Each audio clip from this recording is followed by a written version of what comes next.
अस्सलामु अलैकुम वरहमतुल्लाहि वबरकातुहू। ओके, लें जी, अभी हम आई कैप का सितंबर 2020 का एक क्वेश्चन करने जा रहे हैं। तरीक़ेकार हमारा ये होगा कि पहले हम क्वेश्चन का एनालिसिस करेंगे, रिक्वायरमेंट को देखेंगे, तावीज़ खोलेंगे, तावीज़ के मुताबिक अपने क्वेश्चन को सॉल्व करेंगे, फिर उसके सलूशन के साथ देखेंगे कि हमारा सलूशन के साथ कहाँ पर डिसएग्रीमेंट जो है वो आ रहा है। क्वेश्चन को पढ़ने का स्टाइल, पहले हम इसकी रिक्वायरमेंट को देखेंगे जाके। कहता जी 19 नंबर का ये क्वेश्चन है। नॉर्मली क्वेश्चन नंबर 19-20 मार्क्स का ये क्वेश्चन आ रहा होता है। चैप्टर नंबर 10 ए है खालिद साहब की बुक का। आई कैप से आप बेशक डाउनलोड कर लें या किसी आर्काइव से इसको ले लें। क्वेश्चन यहाँ से शुरू हो रहा है, compute the taxable income net tax payable refundable to Sagir. इससे हमें पता चल गया कि ये इंडिविजुअल का क्वेश्चन है। For the year ended 30th June show all relevant exemption exclusion and disallowances. Right, वो सिर्फ वो चीज़ें जो उसने कही हैं और हम उसको यूज़ नहीं कर रहे, उसको लिख के आगे डैश कर देंगे, उसकी जगह पर प्लेसमेंट में जाके ये हमने इसमें सीखना है। पहले इसकी horizontal vertical reading, Sagir a resident individual as a full time teacher. Salary मुझे नज़र आ रही है जी यहाँ पर, तो पता चल रहा है कि सैलरी का क्वेश्चन है। In addition to the above typical है। एडिशनल इन्फॉर्मेशन, ये जो एडिशनल इन्फॉर्मेशन सैलरी के अलावा होती है वो हमें अब सैलरी से नॉर्मली बाहर ले जाती है। लेकिन ये कह रहा है जी Sagir was granted an option to acquire share, अभी भी सैलरी में है, स्कीम की बात की जा रही है। इंटरेस्ट फ्री लोन मिला है उसको, अभी भी सैलरी में है। मैंने क्या कहा, एडिशनल इन्फॉर्मेशन जो है वो नॉर्मली हमें कहाँ ले जाती है, सैलरी से, लेकिन अभी तक हम सैलरी के अंदर ही हैं। यहाँ पर बाज़ का आपको मिलेगा in addition to the above emoluments the further information is also available from this company, वो भी आपको बता दिया जाता है। Leave encashment during the year withholding tax typical requirement है। Other information relevant to this on this sold a shop, हमारा किस तरफ रुझान जा रहा है, कैपिटल गेन की तरफ, शाबाश। ही सोल्ड अ रेजिडेंशियल प्लॉट, ये भी उस तरफ जा रहा है। Independently developed learning courses, right, ये बिजनेस की तरफ जा रहे हैं। कॉमर्स प्रोफेशन वगैरह जो है ये बिजनेस का होता है। Withholding tax from the receipt as per the income tax in the foreign country, लेकिन ये तो फॉरेन सोर्स इनकम आ गई। Withholding tax foreign country, ये टैक्स क्रेडिट की तरफ। यहाँ पर दो चीज़ें आएंगी, फॉरेन सोर्स इनकम और फॉरेन टैक्स क्रेडिट। इनकम को मैंने पॉजिटिव लिखा, टैक्स क्रेडिट को मैंने नेगेटिव, यानी फ़ायदा मिलेगा। रेलेवेंट एक्सचेंज रेट उसने हमें बता दिए। Sagir paid this donation to approve donation, उसने पे कर दिए। पेड के साथ उसने कुछ नहीं बताया, पॉजिटिव अजम्पशन लेंगे कि बैंकिंग चैनल के थ्रू है। अप्रूव्ड नॉन प्रॉफिट ऑर्गेनाइजेशन को ये टैक्स क्रेडिट मिलेगा, ऐसे ही है। तो क्वेश्चन को अपेरेंटली क्या, देखें मैंने 1 मिनट के अंदर उसका एनालिसिस किया, 1 मिनट में, राइट। सैलरी मुझे नज़र आ रही है, इनकम फ्रॉम प्रॉपर्टी फिलहाल नज़र, अपेरेंटली हो सकता दरमियान में हो। बिजनेस इनकम है लेकिन फॉरेन सोर्स है, नज़र आई मुझे। और कैपिटल गेंस भी नज़र आ रहा है, हो सकता है इनकम फ्रॉम अदर सोर्स भी मिल जाए कहीं से। वो अक्सर क्वेश्चन में इनकम फ्रॉम अदर सोर्स कहीं घुसी हुई होती है। और इसके अलावा डोनेशन है। फुल टाइम टीचर, वो देखें ऊपर तावीज़ में स्टेप 1, उस्ताद को क्या करना है, फुल टाइम टीचर को स्टेप लगवाना है, फॉरेन सोर्स इनकम को भी स्टेप लगवाना है, ये याद रखनी है। अब चलते हैं क्वेश्चन की तरफ। एक हमारा इसको कहते हैं कि एक जायचा, एक सांचा सा बन गया मेरे जहन में कि ये क्वेश्चन ये वाला है। गलती होना कोई बड़ी बात नहीं है, इसलिए उससे परेशान नहीं होना। Sagir a resident individual is working as a full time professor at knowledge institution which is a non-profit educational and research institution and duly recognized by HEC, पूरी कंडीशन हो गई। ये अब आपने जहन में रखना है कि ये वाली जो है ये हमें टैक्स क्रेडिट की तरफ लेके जा रहा है, ये वाला पॉइंट।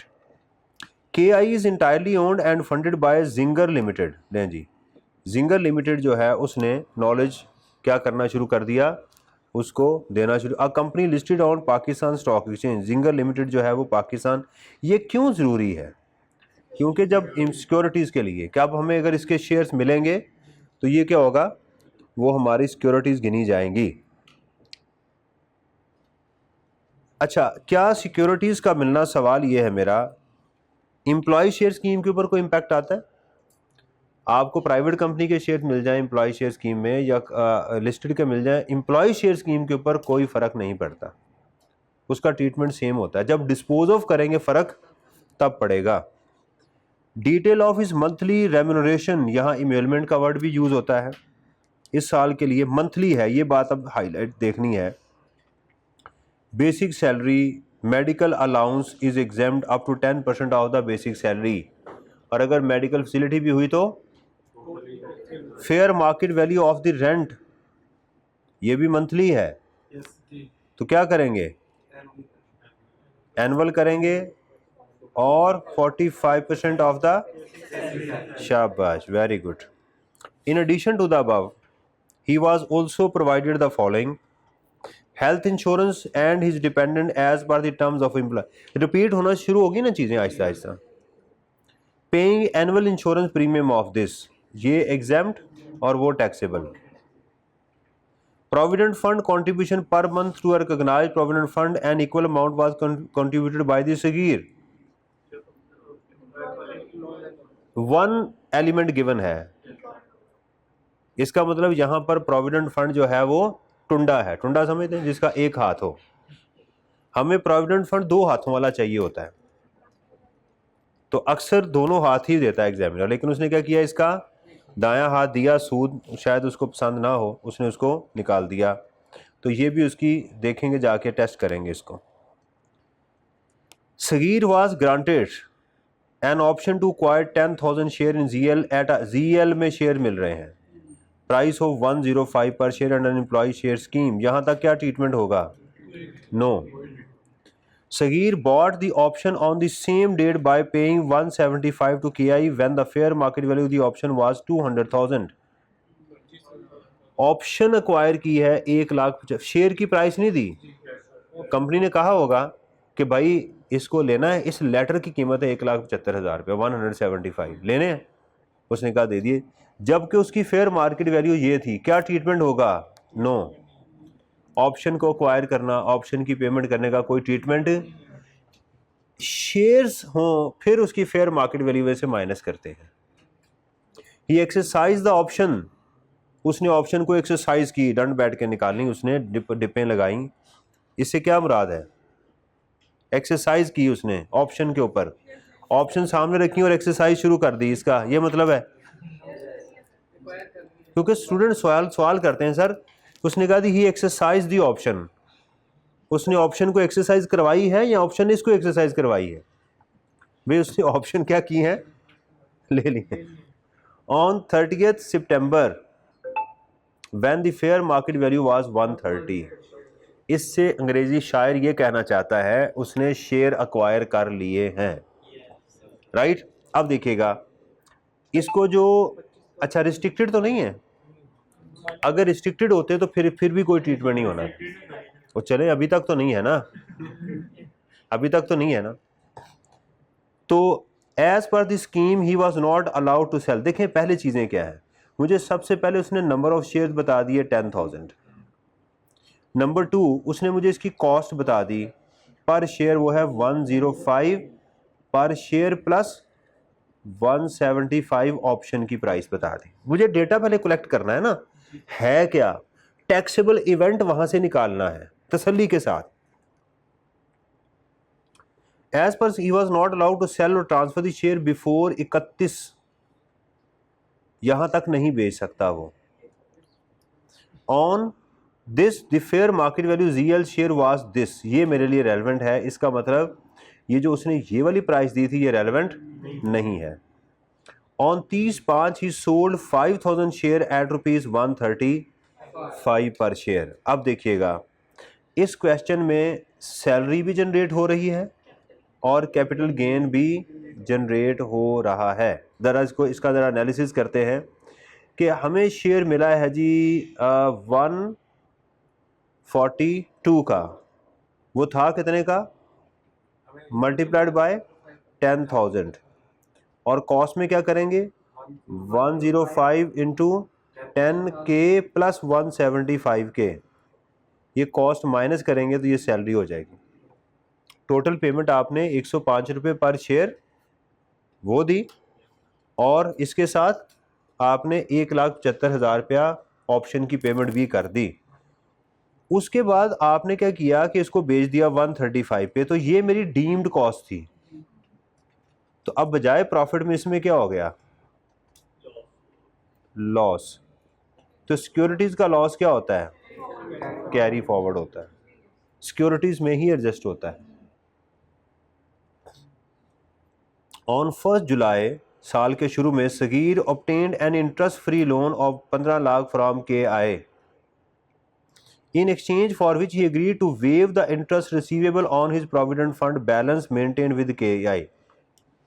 हमने पढ़ा था कि अगर कोई शख्स लोन ले अपने एम्प्लॉयर से 10 लाख से ज़्यादा, और उसका कोई अकाउंट हो एम्प्लॉयर के पास, वो कहे जनाब वो जो पैसा आपके पास पड़ा हुआ है मैं उसके ऊपर आपसे सूद नहीं लूँगा, तो लॉ कहता है कि फिर अगर ये लोन एम्प्लॉयर से लेगा तो उसका भी कोई ट्रीटमेंट नहीं होगा।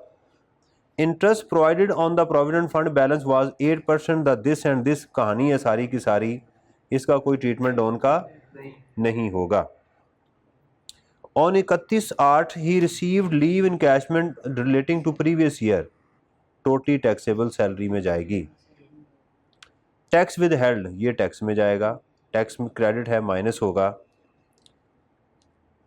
Other information relevant to tax year 2024, on 15th Jan he sold a shop situated in Karachi for 15 million, ये उसकी सेल प्राइस आ गई।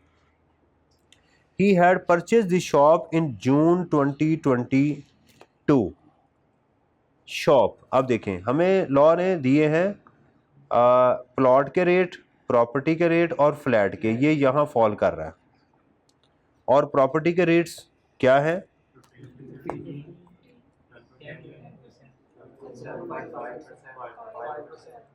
वेरी गुड, भी याद करके आए हैं, वेरी गुड, ओके जी।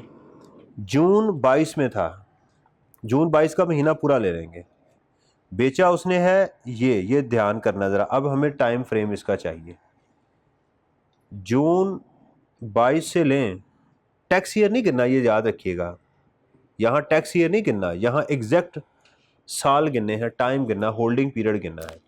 जून से पहला साल उसका कब कंप्लीट होगा, मई में ना, मई 23 में, तीसरा मई 24 में, और उसने उससे पहले ही बेच दिया, तो इसका 1 साल से ज़्यादा हो गया, तो ये है यहाँ आके विद इन 1 ईयर यहाँ और 2 ईयर्स के साथ। तो इसका जो गेन है, कहता है जी for 19 million he had purchase this 90 million, out of which 5 million was paid in cash. 5 million उसने कैश में पे किया था, आप कर सकते हैं 5 मिलियन तक कैश में पे कर सकते हैं, समझ आ रही है। सेक्शन 75A, तो यानी ये डिफॉल्ट, ये इन्फॉर्मेशन सिर्फ इसलिए दी गई थी, ये इन्फॉर्मेशन इसलिए दी गई थी कि क्या इसकी कॉस्ट को रिड्यूस करना है या नहीं करना। अगर एग्जाम देखें, ये बात क्लियर हो गई, यानी इस क्वेश्चन में इसका कोई ट्रीटमेंट नहीं है, ये बात सबको समझ आ गई कि नहीं, नहीं समझ आई, नहीं सही बताया आपने कोई दिल से बात नहीं की, क्लियर हो गई है। मैं आपसे सवाल, अगर यहां वो लिख देता कि this payment was made in cash, चलें अभी गेन कितना है इसका, ही सोल्ड, लॉस आ गया भाई, इसमें इसको क्या आ गया, लॉस आ गया, तो ये भी कैरी फॉरवर्ड होगा। कैपिटल लॉसेस कैरी फॉरवर्ड होते हैं, किसी और में सेट ऑफ नहीं होते, ठीक है। चलें हम, क्योंकि हम तो ये सवाल लाजमी तो नहीं हमें यही मिले, हम अज्यूम कर लेते हैं कि उसने इसको 20 मिलियन का बेचा हुआ है, अज्यूम करें गेन है, हम सिर्फ सेक्शन 75A का ट्रीटमेंट देखना चाह रहे हैं तो हमें 20 में से 19 माइनस करें तो 1 मिलियन का गेन आ गया। हो गया, बात ठीक हो गया। अगर वो एग्जामिनर ये कहता कि ये सारी पेमेंट उसने कैश में कर दी है, अपने ईमान से बताएं कि इसका गेन कितना होता। शाबाश, फिर इसका 20 मिलियन होता, क्योंकि ये कॉस्ट खत्म हो जाती है। फाइन। बहरहाल ये भी क्या होगा, कैरी फॉरवर्ड। देखिए मैं बेसिकली आपको क्वेश्चन नहीं करवा रहा, मैं तो आपको रिवाइज करवा रहा हूं पिछला सारा जो हमने डिस्कस किया है। 1 March he sold a residential plot situated in जी।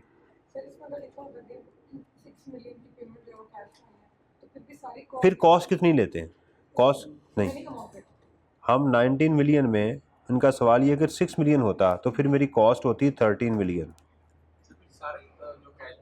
वो सारा माइनस कर दें। कैश की पेमेंट्स, कैश की अगर आपने 5 मिलियन से ज़्यादा पेमेंट कर दी तो वो माइनस कर दें, फिर सारी माइनस करते हैं। नहीं करनी चाहिए, वो अलग बात है, होनी कितनी है, हमारा उसी से गर्ज है ना। Fine. On 1 March he sold a residential plot situated in Faisalabad for 18 million. कब बेचा, ये डेट हमें इंपॉर्टेंट है क्योंकि होल्डिंग पीरियड चाहिए होता है। द प्लॉट वॉज इनहेरिटेड, अगर कोई इनहेरिटेंस में हो तो कॉस्ट नहीं लेते, क्या लेते हैं, डीम्ड कॉस्ट।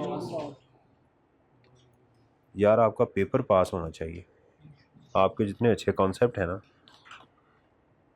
आपकी प्रेपरेशन शुरू हो चुकी हुई है फाइनल के लिए, अंडरस्टैंड।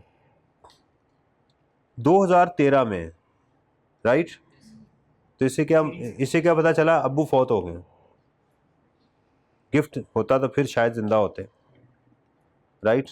ये मैं क्यों कह रहा हूँ, राइट, ये क्यों कह रहा हूँ कि अमीर खातून है ये कोई। Cost of the plot in the hands of the transferor at the inheritance was 7 million. ठीक है, इसको मिला कब था, 13 में। होल्डिंग पीरियड देखिएगा 13, अब क्या है 24, एग्जाम्प्ट हो गया। 4 साल बाद, 6 साल बाद एग्जाम्प्ट हो गया।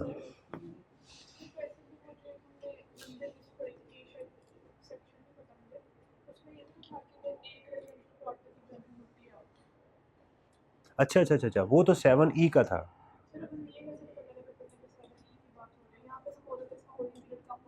बेटा वहाँ डिस्पोजल की तो कोई बात है ही नहीं, ये बात कर रही हैं 7E की डीम्ड कॉस्ट की। वो है आपके पास प्रॉपर्टी मौजूद है साल के एंड के ऊपर, उस इमूवेबल प्रॉपर्टी, वो बेचने पे नहीं है टैक्स, वो सिर्फ होल्डिंग पे है। ये बड़ी क्लियर कट बात है कि हम उस 7E के अंदर नहीं है।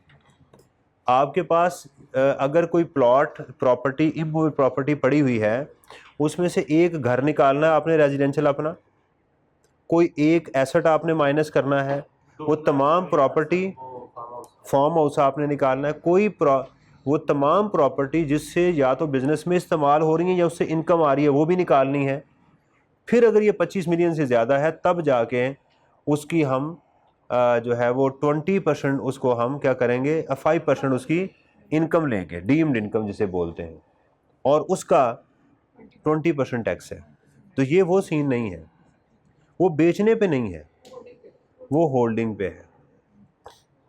On June, this Sagir independently developed learning courses through a web marketplace managed by a company situated outside Pakistan. On 25/6, he received $4,260. Sagir ने $4,260 लिए हैं into his dollar account for the sale of purposes। तो इस date का हमें exchange rate चाहिए। Withholding tax 8% was deducted from the receipt as per the income tax law of the foreign country। ये भी हमारा टैक्स हो गया। रेलेवेंट एक्सचेंज रेट क्या है, लॉ कहता है जिस दिन आपकी इनकम जनरेट हुई है उसी दिन का रेट लिया जाएगा, जिस दिन की इनकम जनरेट हुई उसी दिन का रेट लिया जाएगा। तो इस दिन को रेट देखिएगा 25, ये 26 का है ना, अगले दिन का क्लोजिंग या कर लें या वो ले लें, तो ये हमारे पास आ गया 168। तो एवरेज रेट ना ये लेंगे ना एवरेज रेट लेंगे, हमें यही चाहिए। तो हमारी फॉरेन सोर्स जो इनकम है वो है 4। देखें कहता है ही रिसीव्ड, ये बात बड़ी इंपॉर्टेंट है। तो 8% वाज डिडक्टेड, इसका मतलब ये 92% अमाउंट है, ठीक है। और देखें मुझे पैसे मिले हैं, उन्होंने टैक्स काट के वापस भेजे हैं ना, तो यहां उसने दो बातें करवा दी, उसको ग्रॉस अप भी कर लिया। तो पहले हम 4260 को 0.92 पे करेंगे, जो डॉलर्स आएंगे उसको मल्टीप्लाई करेंगे 168 के साथ, सही है। और फिर 8% जो है इसका टैक्स में इंपैक्ट लेंगे। During the year Sagir paid this as a donation, ये भी टैक्स क्रेडिट में आएगा, सही है जी। जी अब यहाँ पर कोई क्वेश्चन हो पूछें ताकि फिर हम इसको सॉल्व करें। कौन सा? ये वाला, ये मैं सॉल्व करूंगा तो फिर समझ आएगी। अभी जब मैं इसका सलूशन दूंगा फिर आपको समझ आएगी, ठीक है जी।